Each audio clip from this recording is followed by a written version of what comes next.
Let's talk about the 3 most effective ways of generating revenue for your podcast. This is part 2. I have cat hair all over my sleeve.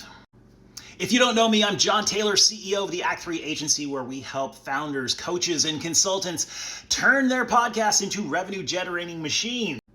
So here's way number 2 in which you can generate revenue for your podcast, and that's through paid guest appearances.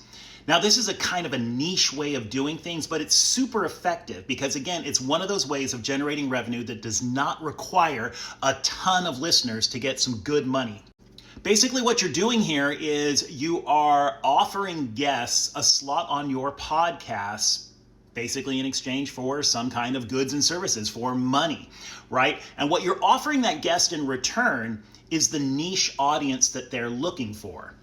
So for example, if your podcast is all about entrepreneurial hustle, you may have a guest come on and buy out the podcast who has his new book out about entrepreneurialism, or a coach or a consultant who works with entrepreneurs to get that hustle going.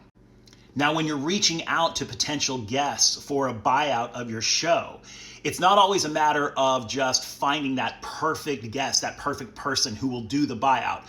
One of the options you should explore is going to PR agencies, to marketing agencies who are trying to promote their clients. A good example of this is a person who has just released their new novel. So you go to the PR agency representing the novelist, or go to the publisher who's representing the novelist and say, hey, my audience is exactly who wants to hear about your book.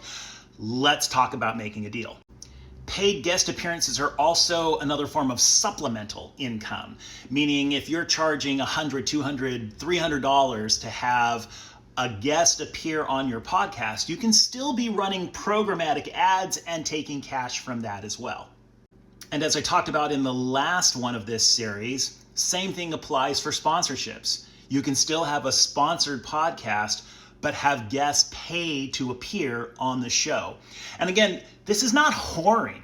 You are delivering an audience. You are delivering an audience that this guest wants to reach. So why not have them pay for it? We do this sort of thing every day for our clients. So if you want to hear more information, DM me anytime.